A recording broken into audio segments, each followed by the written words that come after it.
안녕하세요. 시간이와 함께하는 성경 공부에 오신 것을 환영합니다. 이번 시간에는 갈라디아서 1장에 대해서 살펴보도록 하겠습니다. 먼저 구조입니다. 첫 번째로 1절부터 5절에서는 인사말이 나오고, 뒤집어진 감사, 비난과 저주에 대해서 6절부터 9절에서 나오고, 바울의 복음의 기원에 대해서 10절부터 12절에서 나오고, 바울의 회심 전후의 횡보에 대해서 13절부터 24절에서 나옵니다. 이 회고는 바울을 향한 비난에 대한 변호일 수도 있지만 3장부터 본격적으로 시작될 논쟁의 준비가 되는 것이기도 합니다. 바울은 네 번째 회심 전후의 행보인 13절부터 24절 이 단계에서 자신을 믿을 사람으로 설명함으로써 이어지는 권고의 논증에 대해서 신뢰를 더하고 있는 의도가 있는 것입니다. 먼저 첫 번째 인사말에 대해서 1절부터 5절에서 살펴보도록 하겠습니다. 그 당시 편지의 일반적인 형식처럼 발신자는 바울이고 수신자는 갈라디아 교회고 인사말은 은혜와 평강으로 등장합니다. 그런데 이 인사말과 여러가지 특징을 비교해보자면 첫 번째로 바울의 사도직의 신적 기원에 대한 긴 설명이 있다는 것입니다. 1절에서 사람들에게서 난 것도 아니고 사람으로 말미암은 것도 아니고 오직 예수 그리스도와 그를 죽은 자 가운데서 살리신 하나님 아버지로 말미암아 사도된 바울이다 라고 말하고 있는 것입니다. 바울의 이름 뒤에서 자신의 사도직이 하나님으로부터 온 것이다 라는 것을 이렇게 길게 설명하고 있는 것입니다. 이것은 바울의 사도직을 부정하고 있는 갈라디아의 선동자들에 대해서 대응하고 있는 것입니다. 바울의 사도직에 대한 의무는 바울이 전하는 복음에 대해 의구심을 품고 궁금해야 하는 것과 마찬가지입니다.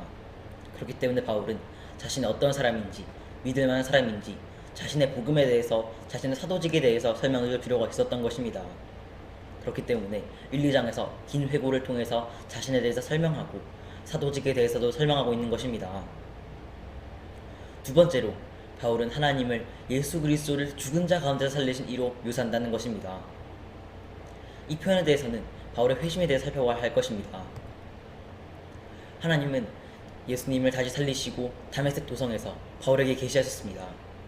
바울은 이를 통해서 죽은 자를 살리시며 없는 것을 있는 것으로 부르시는 창조주 하나님을 만났고 부활하신 그리스도를 통해서 자신에게 계시하셨던 그 복음을 깨달았습니다. 바울의 복음은 이 부활하신 주님과의 만남을 통해서 출발했던 것입니다. 죄용서부터 부활에 이르기까지 복음의 어느 한 부분도 이 부활을 배제하고는 설명할 수 없다는 것입니다. 이 복음은 모든 믿는 자에게 구원을 주시는 하나님의 능력이 된다라고 바울의 복음에 대해서 로마서에서 설명한 바가 있습니다. 부활을 통해 드러난 하나님의 능력, 곧 죽음에서 생명을 창조하시고 죽음에서 생명으로 이끄시는 하나님의 능력에 바로 복음의 복음다움이 있다는 것입니다. 십자가를 통한 예수 그리스도의 희생은 하나님 우리 아버지의 뜻에 따라서 된 일입니다. 그리고 성경은 하나님의 구원을 하나님의 부르심으로 보고 있습니다. 하나님의 구원의 드라마 속에서 모두 들어와서 각자의 소중한 역할을 담당하라는 것입니다. 이처럼 은혜의 부르심은 그 합당한 삶을 요구하고 있고, 그러므로 구원의 은혜는 죄에서 우리를 해방한 능력이기도 하고 새로운 삶을 향한 초대이기도 하고 우리의 부르심인 것입니다.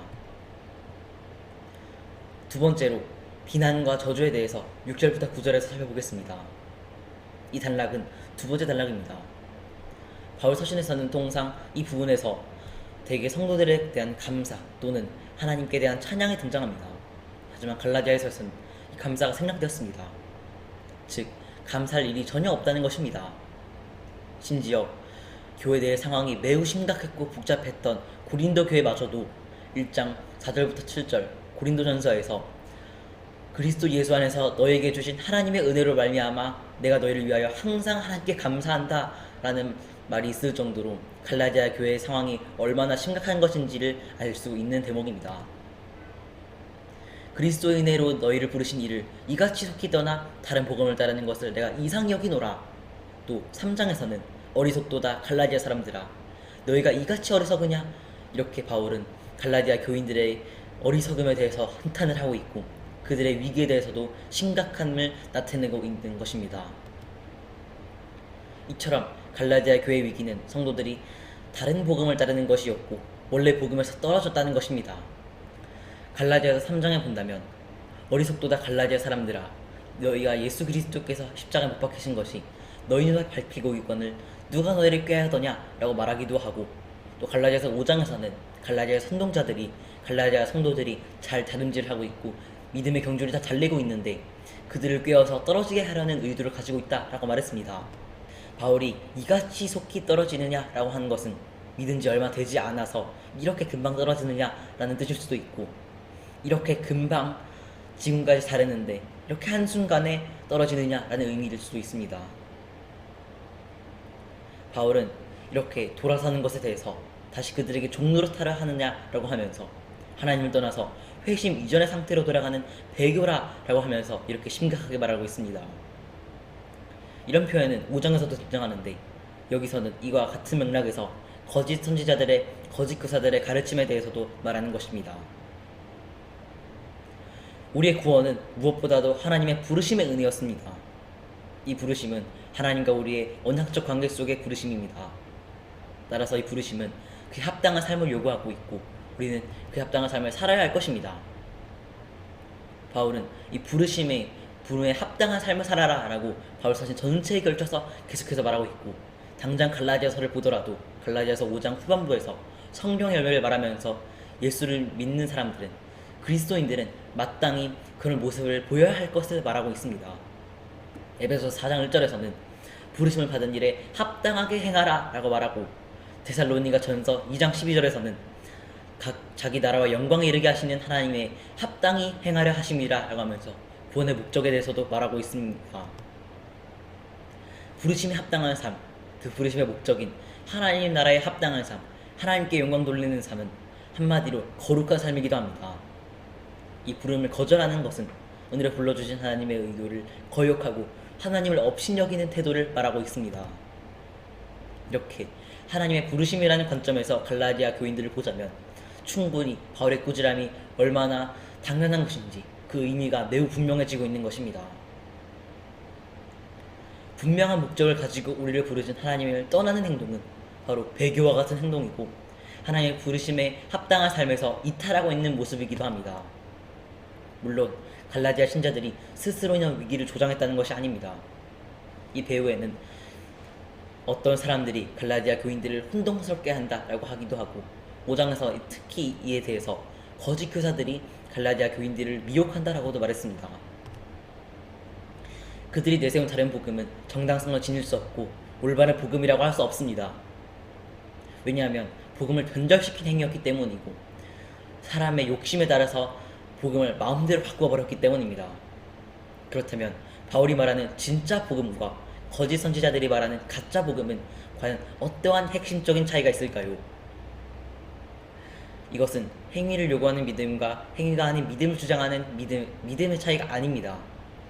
오히려 행위의 필요성은 곳곳에 나타나고 있고 갈라디아서에서도 5장에서 성령의 열매에 대해서도 말하고 있던 것입니다.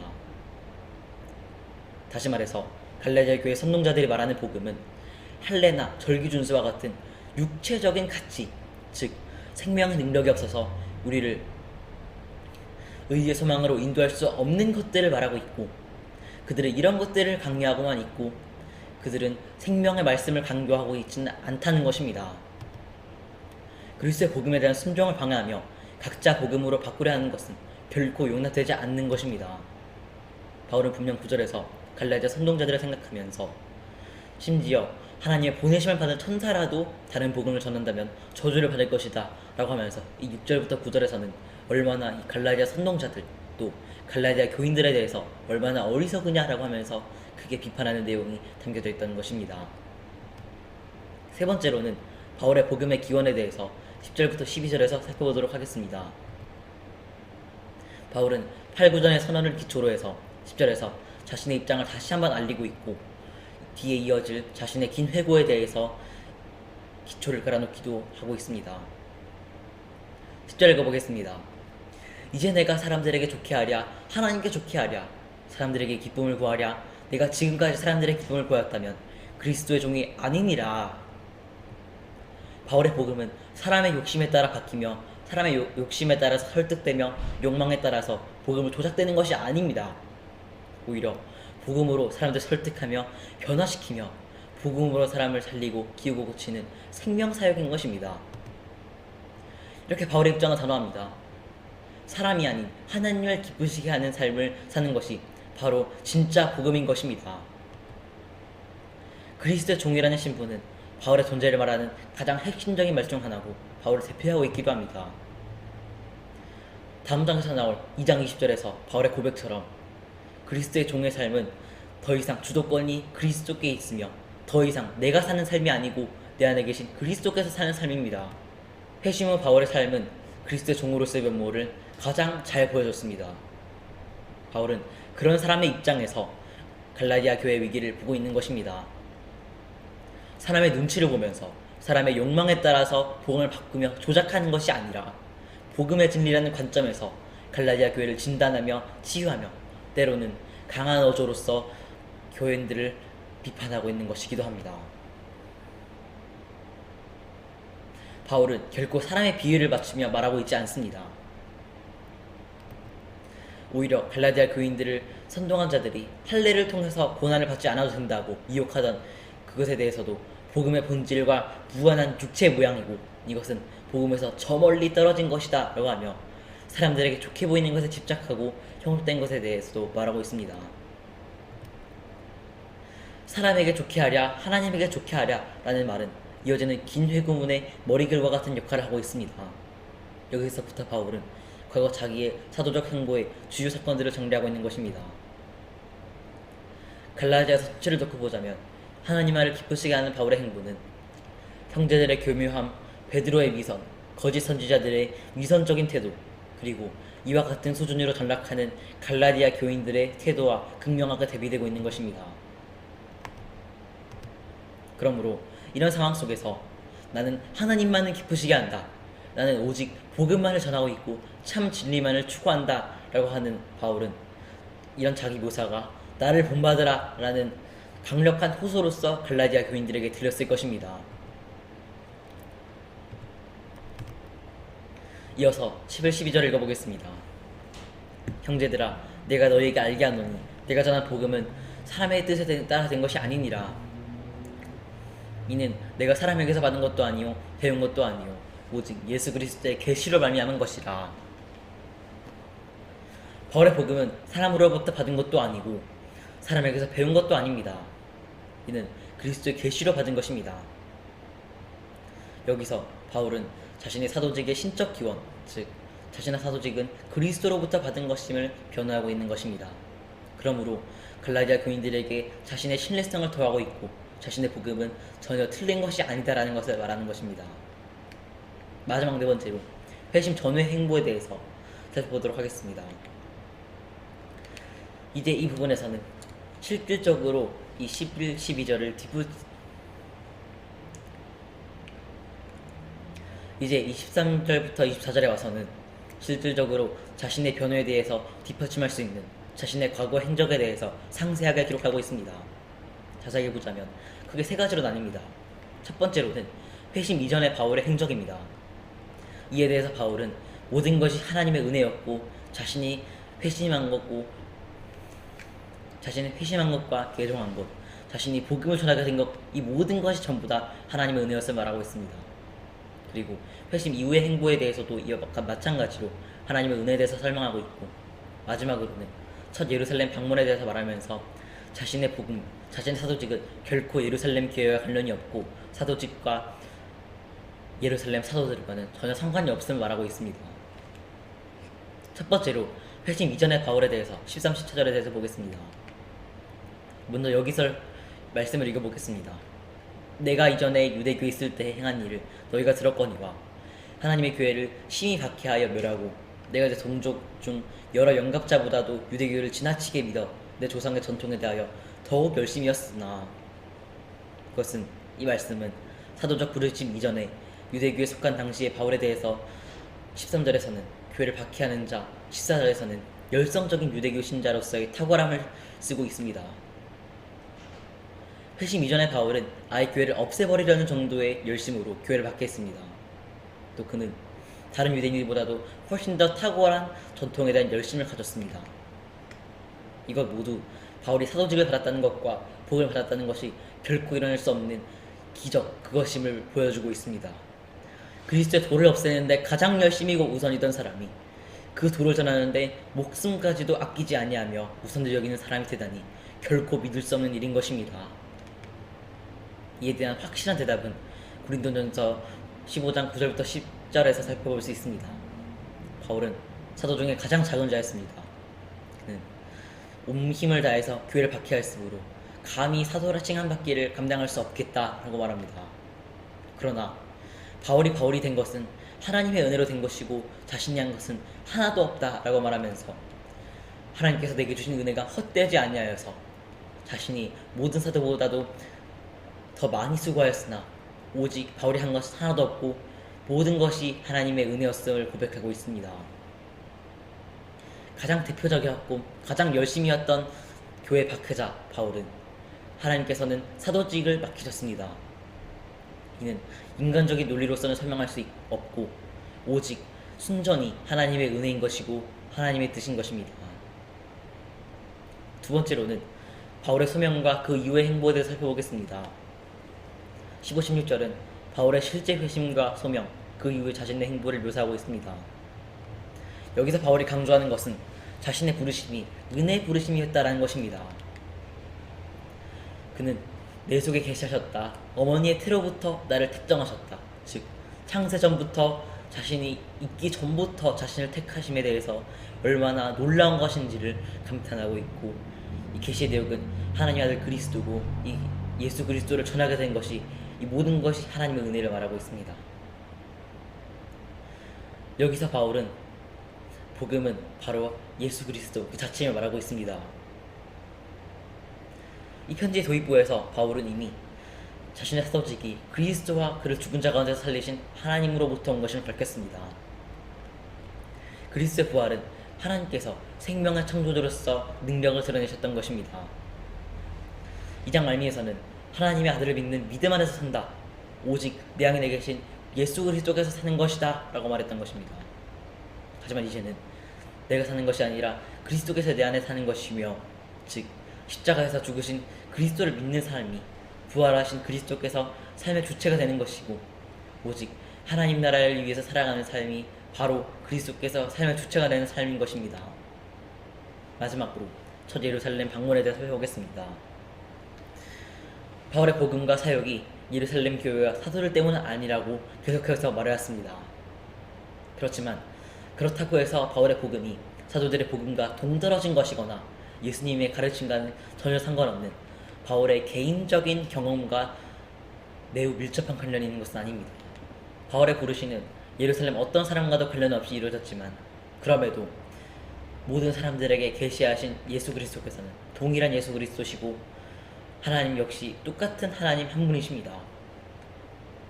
단지 바울이 사도들과 자신을 차별하라는 것은 자신의 복음의 신적 기원에 대해서도 말하기 위함이었습니다.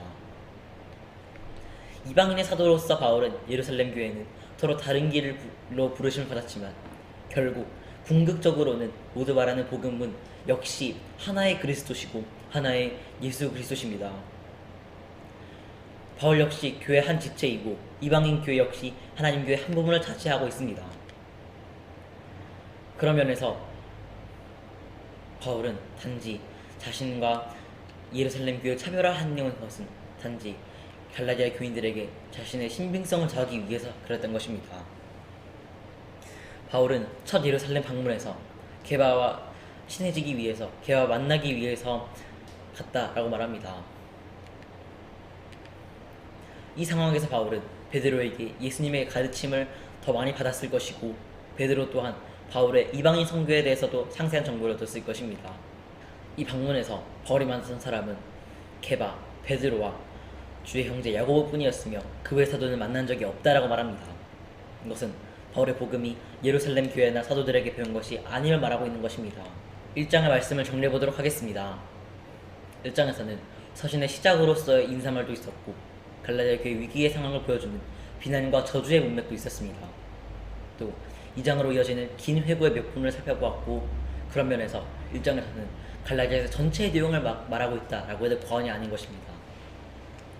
서신의 초도인 만큼 바울은 갈라디아 선동자들이 바울의 복음에 대해서 사도직에 대해서 의심을 하고 선동하는 것에 대해서 진상을 규명하고 신뢰를 주고려는 부분이 계속해서 등장했습니다. 그리고 13절부터 시작된 회고는 자신의 사도직에 대해서, 자신의 복음에 대해서 오직 자신은 예수 그리스도만을 증거하고 있고, 자신의 사도직 또한 하나님의 은혜로 된 것임을 강조하고, 자신의 복음이 예루살렘 교회나 사도들과는 전혀 관련이 없는 것이고 예수 그리스도의 계시로부터 온 것임을 밝히고 있습니다. 이런 면에서 하나님의 은혜가 얼마나 놀라운 것인지를 우리는 다시 확인할 수가 있습니다. 교회를 핍박하고 박해하는데 열심이었던 바울이 그 도를, 그 복음을 전하는데 가장 열심히 되는 사도가 되다니 믿을 수 없는 일입니다. 바울의 회고가 선동자들의 비난에 대한 응답이든 아니든 사람이 아닌 하나님에게서 라는 논점은 2장 말미부터 진행될 논쟁의 뼈대를 이루고 있습니다. 이런 대조가 율법의 행위가는 믿음이고 육체가 아닌 성령 이런 등의 대조로 바뀌어서 나타날 것입니다. 다음 시간에는 갈라디아서 2장에 대해서 살펴보겠습니다. 감사합니다.